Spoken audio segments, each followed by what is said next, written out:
ಶ್ರೀ ಗಣೇಶ ಶಾರದಾ ಗುರುಭ್ಯೋ ನಮಃ. ರಾಮಾಯ ರಾಮಭದ್ರಾಯ ರಾಮಚಂದ್ರಾಯ ವೇಧಸೆ ರಘುನಾಥಾಯ ನಾಥಾಯ ಸೀತಾಯ ಪತಯೇ ನಮಃ. Welcome to all for this session on Ramayana to chapter 47 of Sundara Kanda. Ravana observed that all his five generals have been slain, along with earlier even Jambumali, the son of Prahasta, seven sons of the ministers, 80,000 demons called as Kinkaras, having all been slain. Hearing those five generals with their forces and vehicles had been struck down by Hanuman, the king of the Titans glanced at the youthful Aksha, his son, who, full of martial order, sat before him, and that impetuous warrior, armed with a bow inlaid with gold, responding to his glance, leaped up like a flame that blazes forth when fed with clarified butter by the foremost of sages in the sacrificial chamber. And he ascended a chariot acquired at the price of accumulated sacrifice, plated with refined gold, dressed with flags embroidered with pearls, yoked to 8 steeds, swift as thought, unconquerable by gods or titans, surmounting every obstacle, flashing like lightning, of superb workmanship, able to travel through space, equipped with quivers, arrows, 8 swords, darts, and lances in orderly array, bound with golden robes, shining with its myriad weapons, bearing golden garlands, rivaling the radiance of the sun and moon, filling the firmament, the earth and its mountains with the sound of the horses, elephants, and great chariots. Aksha, at the head of his forces, advanced on that monkey who was stationed on the gate. Coming before that monkey, Aksha, with the gaze of a lion in which admiration and respect were mingled, measured Hanuman with his glance, who resembled the fire at the dissolution of the worlds, intent on destroying all creatures.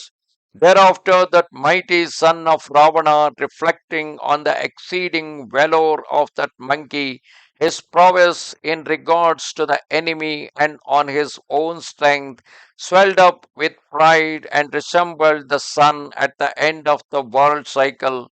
Then, summoning up his courage, enraged, he took his stand resolutely in the field and with concentrated mind challenged Hanuman, irresistible in combat and of unimaginable prowess, directing 3 whetted shafts upon him. Observing that audacious monkey, indifferent to fatigue, accustomed to overcoming his enemies and proud, Shah took up his bow, holding his arrows in his hand, wearing a corselet and bracelets of gold with marvelous earrings endowed with martial ardor. Shah rushed on that monkey, and a terrific struggle ensued, which was unparalleled on earth and struck terror even in the gods and titans. Witnessing that mighty conflict between the monkey and the youthful titan, the earth cried out, the sun ceased to pour down its warming rays, the wind no longer blew, and the mountains shook, and the whole firmament was filled with the sound of the ocean, was convulsed.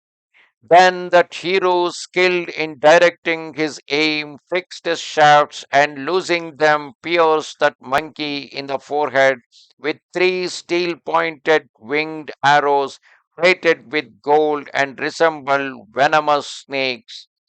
Wounded by those murderous darts, his eyes blinded by the blood flowing from his brow, Hanuman resembled the rising sun, having arrows for its rays, beholding that offspring of the foremost of monarchs, with his splendid weapons upraised and his marvelous bow, that valiant counselor of the Lord of Monkeys rejoiced, and in his ardor put forth his whole strength, resembling the sun crowned with an aureole of rays as it rises over the peak of the Mandara mountain. Hanuman, inflamed with ire, filled with strength and energy, consumed the youthful Aksha with his forces and vehicles by his fiery glances. Thereupon the Titan from his bow unto Indra's charged with innumerable darts, let fall a mighty shower of arrows on the foremost of monkeys in the fight, as a cloud loses its waters on a lofty mountain.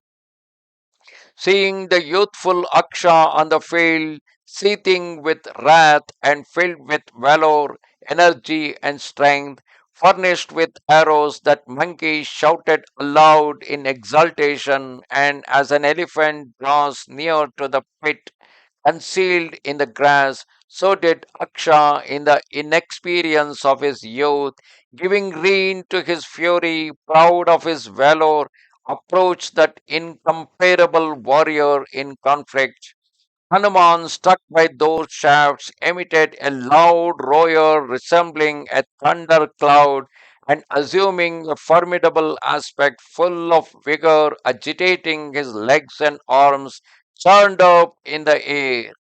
Leaping upwards, that valiant Titan, raining arrows, hurled himself upon Hanuman and that foremost of Titans, exceedingly skilled, greatest of car warriors, Aksha, burning with courage, covered him with a hail of shafts, as a cloud covers the mountains with hailstones. Evading those arrows by darting between them, heroic monkey, with the speed of the wind, swift as thought, began to range the path of the air, casting glances full of pride on Aksha, who was armed with bow and arrows, burning to fight and filling the sky with his countless excellent shafts. The offspring of the wind god became thoughtful, and his breast, pierced by the shafts of that youthful and powerful hero, he emitted a great shout, recognizing the skill of Aksha. He pondered on the warlike qualities of that warrior, reflecting this great and powerful warrior, like an infant sun in splendor, has accomplished deeds incapable of being performed by a boy. I am loath to slay one who has shown himself equal to every mortal fate. He is high souled, filled with valor, concentrated, and able to endure extreme hardship in war, worthy of being honored by the great sages, Nagas, and Yakshas. His strength and courage lend him a noble assurance, and standing before me, he looks me straight in the eyes. Forsooth, the heroism of this audacious being would shake the soul of the gods and titans themselves. Verily, he is an adversary not to be despised. His prowess increases as he fights.